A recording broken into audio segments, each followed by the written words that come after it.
بسم اللہ الرحمن الرحیم۔ السلام علیکم۔ پرستان کی ملکہ کہتی ہے، ملک عراق میں ایک لکڑہارا رہتا تھا۔ اس کا نام کمال تھا۔ وہ اس بھری دنیا میں اکیلا تھا۔ اس کے ماں باپ اس وقت ہی فوت ہو گئے تھے جب کمال ابھی بچہ تھا۔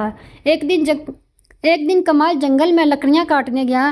صبح سے شام تک وہ لکڑیاں کاٹتا رہا۔ پھر جب اندھیرا پھیلنے لگا تو کمال نے لکڑیوں کو ایک جگہ اکٹھا کیا۔ وہ دن بھر کی محنت سے بری طرح تھک چکا تھا۔ اس نے سوچا کچھ دیر سستا لوں، پھر لکڑیوں کا گٹھا باندھ کر چلوں گا۔ یہ سوچ کر کمال برگد کے گھنے درخت پر چڑھ کر سو گیا۔ اسی درخت پر کمال نے شاخ کو باندھ کر ایک جھولنا سا بنایا ہوا تھا۔ وہ گرمیوں میں دوپہر کے وقت اسی جھولنے میں سویا کرتا تھا۔ آج بھی کمال شاخوں اور پتوں سے بنے جھولے میں لیٹ گیا۔ ٹھنڈی ٹھنڈی ہوا چل رہی تھی۔ کمال کو نیند آ گئی۔ سورج غروب ہو گیا۔ جنگل کو اندھیرے نے اپنی آغوش میں لے لیا، لیکن کچھ ہی دیر بعد چاند نکل آیا۔ کمال ابھی تک بے خبر پڑا سو رہا تھا۔ اچانک آسمان پر ایک رت نمودار ہوا۔ اس رت کو 4 سفید گھوڑے کھینچ رہے تھے۔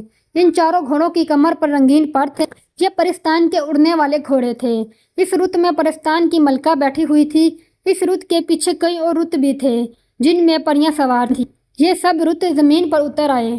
ملکہ پری رت سے اتری اور فوراً بولی، جشن کا اہتمام کیا جائے۔ ساری پریاں کام میں لگ گئیں۔ دیکھتے ہی دیکھتے جنگل میں منگل کا سماں پیدا ہو گیا۔ رسمی فانوس روشن ہو گئے۔ ان کی روشنی اس قدر تیز تھی کہ سوئی گرتی تو وہ بھی فوراً مل جاتی۔ برگد کے درخت تلے ملکہ کا رت بچھایا گیا اور پریاں ناچنے لگیں۔ پریوں کی آواز اس قدر میٹھی تھی کہ پرندوں کو بھی لطف آ گیا۔ کمال لکڑہارا جو ابھی تک سو رہا تھا، گانے بجانے کی آوازیں سن کر جاگ پڑا۔ اس نے جب خوبصورت پریوں کو ناچتے گاتے دیکھا تو مارے حیرت اس کی آنکھیں کھلی کی کھلی رہ گئیں۔ پہلے تو اس کے دل میں خیال آیا، شاید میں کوئی خواب دیکھ رہا ہوں۔ اس نے جلدی جلدی آنکھیں ملیں، دانتوں تلے انگلی دبائی، مگر سب کچھ ویسا ہی رہا۔ یہ کوئی خواب نہیں تھا۔ کمال سوچنے لگا، آخر یہ پریاں اس جنگل میں کہاں سے آ گئیں؟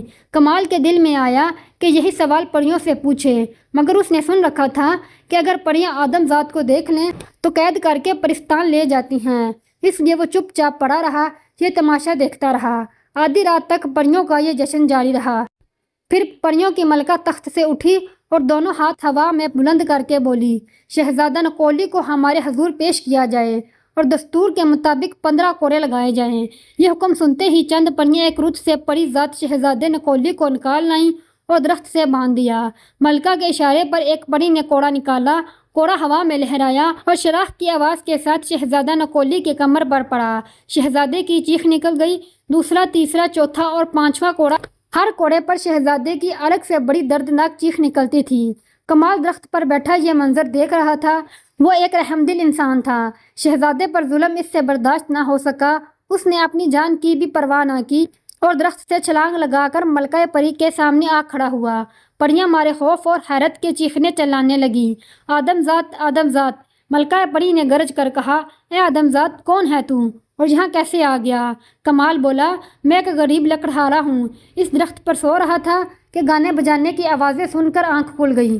میں خاموش رہا، مگر اس مظلوم شہزادے پر ظلم دیکھ کر میرا دل بھر آیا۔ اے ملکہ پری، تم اس قدر سنگ دل کیوں ہو؟ اس بیچارے شہزادے سے کیا غلطی ہوئی جو اسے اتنی سخت سزا دی جا رہی ہے؟ ملکہ پری نے یہ سنا تو آنکھوں میں آنسو آ گئے۔ اس نے روتی ہوئی آواز میں کہا، تم مجھے سنگ دل کہہ رہے ہو؟ جانتے ہو یہ کون ہے؟ یہ میرا بیٹا ہے اور میں ماں ہو کر بھی اسے یہ سزا دینے پر مجبور ہوں، کیونکہ قانون کی نظر میں سب برابر ہیں۔ پرستان میں غلطی چاہے شہزادے سے ہو یا مزدور سے، سب کو قانون کے مطابق سزا ملتی ہے۔ تمہاری دنیا کے قانون کی طرح نہیں کہ طاقتور اور دولت مند بچ نکلتا ہے۔ تم صحیح کہتی ہو ملکہ پری، کمال لکڑہارے نے کہا۔ طاقتور اور دولت مند وقتی طور پر تو بچ سکتا ہے، اس دنیا کی عدالت سے تو رہا ہو سکتا ہے، مگر ایک اور بڑی عدالت بھی ہے جہاں صحیح انصاف ہوتا ہے، وہ عدالت خدا کی ہے۔ اچھا تم یہ تو بتاؤ، آخر شہزادے سے غلطی کیا ہوئی ہے؟ ملکہ پری بولی، اس احمق نے سبز دیو کی چکنی چپڑی باتوں میں آ کر شاہی موتی اس کے حوالے کر دیا۔ یہ اتنی بڑی غلطی ہے کہ پرستان کا وجود خطرے میں پڑ گیا ہے۔ ہمارے دیوتاؤں کے مطابق پرستان کا حاکم وہی بن سکتا ہے جس کے پاس شاہی موتی ہو۔ اب جو ہی میں مروں گی تو سبز دیو پرستان کا بادشاہ بن بیٹھے گا۔ وہ ظالم اور خونخوار دیو پرستان کا بادشاہ اس لیے بننا چاہتا ہے کہ پرستان میں پیدا ہونے والی فصلیں اور پھل اس کے قبضے میں آ جائیں۔ اور وہ انہیں اپنی ساتھی دیووں میں بانٹ دے۔ اس طرح پریاں بھوکی پیاسی رہ کر مر جائیں گی اور پرستان جو ہی پریوں سے حالی ہوگا وہ اس پر قبضہ کر لیں گے۔ یہ تو واقعی بہت بڑی غلطی کی ہے شہزادے نے۔ کمال نے سر کو ہلا کر بولا، اس غلطی کی سزا میں اسے ہر چاندنی رات کو زمین پر لا کر کوڑے مارے جاتے ہیں۔ ملکہ پری نے کہا، اچھا تو کیا پریاں مل کر سبز دیو سے موتی چھین نہیں سکتی؟ نہیں، وہ بے حد ہونہار اور طاقتور ہے، پھر اس تک پہنچنا جان جوکھم کا کام ہے۔ ذرا مجھے بتاؤ کہ اس تک کیسے پہنچا جا سکتا ہے؟ یہاں سے سینکڑوں میل دور شمال میں ایک کھنڈر ہے۔ اس کھنڈر میں واقع کنویں میں ایک بھوتنی رہتی ہے۔ جو بھی بھوتنی کے ہتھے چڑھ جائے وہ اس سے ایک سوال پوچھتی ہے۔ اگر اسے صحیح جواب دے دیا جائے تو نہ صرف وہ جان بخشی کر دیتی ہے بلکہ آگے جانے کا راستہ بھی بتا دیتی ہے۔ اگر جواب غلط ہو جائے تو خون پی کر ہڈیاں چبا جاتی ہے، اور آج تک کوئی اس کے سوال کا صحیح جواب نہیں دے سکا۔ اچھا تم مجھے یہ بتاؤ، سبز دیو میں کوئی نقص ہے؟ میرا مطلب ہے، کیا وہ بہت زیادہ سوتا ہے، خوشامد پسند ہے یا لالچی ہے؟ پری ملکہ بولی، وہ بڑا چالاک اور ہوشیار ہے۔ ملکہ پری نے کہا، دن میں سونا تو ایک طرف رہا، رات کو بھی جاگتا رہتا ہے۔ ہاں، ایک نقص ہے اس میں، دن کی روشنی میں اسے کچھ نظر نہیں آتا، لیکن رات کو وہ ایک تنکا بھی دیکھ سکتا ہے۔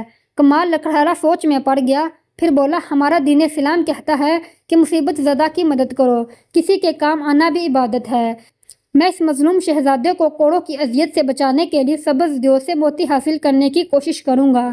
تو ملکہ پری نے حیرت زدہ لہجے میں کہا، وہ تو تمہیں چٹکی میں مسل دے گا، جو خدا کو منظور ہوگا وہی ہوگا۔ کمال لکڑہارے نے مضبوط لہجے میں کہا، کیا تم مجھے ان کھنڈرات تک پہنچا سکتی ہو جہاں بھوتنی رہتی ہیں؟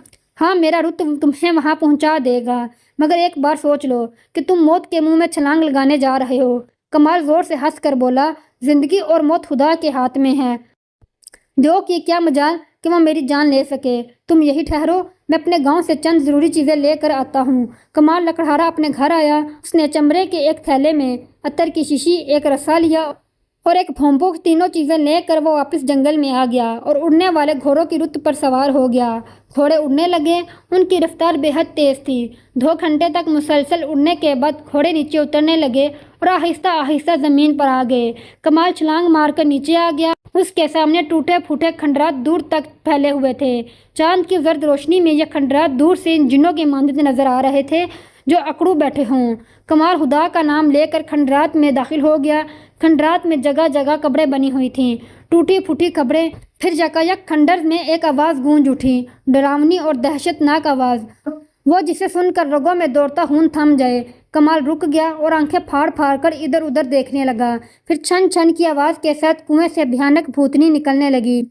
اس بھوتنی کا قد درختوں سے بھی بڑا تھا، لمبوترا چہرہ، آنکھ کی جگہ گڑا، ایسی آنکھیں اور باہر کو نکلی ہوئی سرخ زبان، سر پر کانٹوں کی طرح کھڑے بال۔ کالی ہیبت ناک بھوتنی نے دونوں ہاتھ سینے پر مار کر ایک دل دہلا دینے والی چیخ ماری۔ پھر ایسی بھیانک اور ڈراؤنی چیخ کہ کمال ایک بار تو دہل گیا۔ بھوتنی نے کہا، آ جا انسان، میرے پاس آ جا تاکہ میں تیرا خون پی سکوں۔ یہ کہتے ہوئے خبیث بھوتنی کی شکل بہت خوفناک ہو گئی تھی۔ کمال نے حوصلہ کر کے کہا، اے بھوتنی، میں تیرے سوال کا جواب دینے آیا ہوں۔ اچھا، تم جیسے کہیں آئے تھے اور کوئی واپس نہیں گیا؟ تو بھوتنی بولی کہ لے ادھر دیکھ۔ یہ کہہ کر بھوتنی نے دونوں ہاتھ ہوا میں لہرائے۔ کھنڈر کی ایک دیوار روشن ہو گئی اور اس پر ایک منظر نظر آنے لگا۔ کمال نے دیکھا کہ اناج کا کھیت ہے جس کے چاروں طرف باڑ لگی ہوئی ہے۔ پھر اچانک یہ باڑ کھیت کو کھانے لگی اور دیکھتے ہی دیکھتے کھیت ختم ہو گیا۔ اس کے ساتھ ہی دیوار بھی تاریک ہو گئی۔ بھوتنی نے کہا، بتا اس کا کیا مطلب ہے؟ کمال نے فوراً کہا، یہ تو بڑا آسان سوال ہے۔ یہ کھیت اور باڑ ایک ایسے شخص کا روپ ہے جو بددیانت ہے۔ اس شخص کے پاس کسی نے امانت کے طور پر رقم رکھوائی، مگر اس نے امانت میں خیانت کی اور رقم کھا گیا، جس طرح کھیت کو باڑ کھا گئی۔ بھوتنی کے ڈیلے تیزی سے گھومنے لگے۔ اس کی سرخ زبان منہ میں چلی گئی اور قد چھوٹا ہو گیا۔ اس نے مری ہوئی آواز میں کہا، اے نوجوان، تو نے صحیح جواب دیا ہے، بول اب تو کیا چاہتا ہے؟ کمال بولا، میں سبز دیو کے قلعے میں جانا چاہتا ہوں، مگر ابھی نہیں، صبح کی روشنی میں۔ بھوتنی نے کہا، ٹھیک ہے، تمہارا کام ہو جائے گا۔ یہ کہہ کر بھوتنی نے ایک قبر پر پھونک ماری۔ اتنی زوردار پھونک تھی کہ قبر درمیان سے شق ہو گئی۔ قبر میں انسانی ڈھانچہ پڑا ہوا تھا۔ وہ اٹھ کھڑا ہوا۔ اس کے اٹھنے سے ہڈیوں کی کھڑکھڑاہٹ کی بھیانک آواز پیدا ہوئی۔ اس ڈھانچے کا سارا جسم تو ہڈیوں کا تھا، مگر آنکھیں زندہ انسانوں کی سی تھیں۔ متحرک آنکھیں نے اس نے سر جھکایا اس کے ہونٹوں کی ہڈیاں ہلیں اور بولی، اے کھنڈرات کی ملکہ، تیرا غلام حاضر ہے، حکم کر۔ بھوتنی نے کہا، او میرے غلام ڈھانچے، اس انسان کو سبز دیو کے قلعے میں لے جا اور پھر واپس لے آ۔ ڈھانچے نے کمال کا ہاتھ تھاما۔ ڈھانچے کا پنجہ برف کی طرح سرد تھا۔ ڈھانچہ کمال کو ساتھ لیے زمین میں غرق ہو گیا۔ ڈھانچے کے کہنے پر کمال نے آنکھیں بند کر لی تھیں۔ زمین کے اندر تک سفر جاری رہا، پھر دونوں زمین کی سطح پر ابھر آئے۔ کمال نے آنکھیں کھولیں تو سامنے ایک عظیم عالیشان قلعہ نظر آیا جو کالے پتھروں کا بنا ہوا تھا۔ ڈھانچے نے کہا، یہی ہے سبز دیو کا قلعہ، میں باہر ٹھہرتا ہوں، تم چلے جاؤ۔ دن کا اجالا پھیل چکا تھا۔ کمال اللہ کا نام لے کر قلعے میں داخل ہو گیا۔ قلعے میں داخل ہونے سے پہلے اس نے عطر کی شیشی اپنے کپڑوں پر انڈیل لی تھی تاکہ دیو اس کی انسانی بو نہ سونگھ سکے۔ قلعے کے اندر باغات اور چشمے تھے۔ یہاں کمال کو سبز دیو بھی نظر آ گیا۔ وہ پھل کھانے میں مصروف تھا۔ کمال نے بھونپو منہ سے لگایا اور بولا، او سبز دیو، ادب سے کھڑا ہو جا، ہم کو کاف دیو کے بادشاہ آئے ہیں۔ بھونپو سے آواز اس طرح نکلی جیسے بادل گرج رہے ہوں۔ سبز دیو اٹھ کھڑا ہوا۔ اسے دن کے وقت کچھ نظر تو آتا نہیں تھا۔ وہ بولا، کیا مجھ سے بڑا بھی کوئی دیو ہے؟ میرا جسم اتنا بڑا ہے کہ 10 دیو ایک دوسرے پر کھڑے ہو کر بھی مجھ سے چھوٹے رہتے ہیں۔ چپ رہو، ہماری شان میں گستاخی نہ کرو۔ کمال بھونپو میں بولا، ہمارا نام کڑوا کریلا دیو ہے، تم ہمارے سامنے چونٹی جیسے ہو۔ سبز دیو گھبرا گیا۔ اس نے سوچا، جب دیو کی آواز اتنی گرجدار ہے تو وہ خود کتنا بڑا ہوگا۔ وہ بولا، تمہارے پاس کیا ثبوت ہے کہ تم واقعی بہت بڑے دیو ہو؟ کہیں ایسا تو نہیں کہ تم مجھے بیوقوف بنا رہے ہو، کیونکہ دن کو میں دیکھ نہیں سکتا اور نہ ہنجار دیو ہمیں چھوٹا کہتا ہے۔ ہم تیری طرف اپنی مونچھ کا بال پھینک رہے ہیں، اس سے ہمارے قد کا اندازہ لگانا۔ یہ کہہ کر کمال نے رسہ سبز دیو کی طرف پھینکا۔ دیو نے موٹے سے رسے کو ہاتھ میں ٹٹولا تو دل میں بہت گھبرایا، اتنا بڑا دیو کہاں سے آ ٹپکا۔ وہ عاجزی سے بولا، حضور میں مانتا ہوں آپ ہی سب سے بڑے دیو ہیں، فرمائیے میرے لیے کیا حکم ہے۔ کمال دل میں بڑا خوش ہوا کہ اس کی ترکیب کام کر رہی ہے۔ گرج کر بولا، ہمیں وہ شاہی موتی چاہیے جو تم پرستان سے لائے ہو، جلدی بتاؤ وہ موتی کہاں ہے، ورنہ ابھی تمہاری گردن توڑ کر سارا خون پی جاؤں گا۔ سبز دیو نے سوچا، جس دیو کی مونچھ کا بال اتنا موٹا ہے اور بڑا ہے تو وہ میری گردن یوں توڑ ڈالے گا جیسے کوئی خشک ٹہنی ہو، اس لیے موتی اس کے حوالے کر کے جان بچا لینی چاہیے، جان ہے تو جہان ہے۔ وہ ہاتھ باندھ کر بولا، سرکار ناراض مت ہوں، میں تو آپ کا خادم ہوں، ابھی موتی پیش کرتا ہوں۔ سبز دیو نے اپنے بالوں سے موتی نکال کر کمال کو دے دیا۔ کمال نے 2-3 کہکے لگائے اور قلعے سے باہر آ گیا۔ ڈھانچے کے ساتھ وہ کھنڈرات میں پہنچا۔ کھنڈرات سے باہر رت میں پریوں کی ملکہ اس کا انتظار کر رہی تھی۔ کمال نے موتی اس کے حوالے کیا تو وہ خوشی کے مارے ناچنے لگی۔ شہزادے نکولی نے کمال کا بہت بہت شکریہ ادا کیا۔ وہ سب پریاں اسے گھر تک چھوڑنے آئیں۔ اس کے بعد کمال کبھی جنگل میں لکڑیاں کاٹنے نہیں گیا، اسے اب ضرورت ہی کیا تھی۔ پری ملکہ نے اسے اتنے جواہرات دے دیے تھے کہ وہ شہر کا سب سے بڑا امیر آدمی بن گیا تھا۔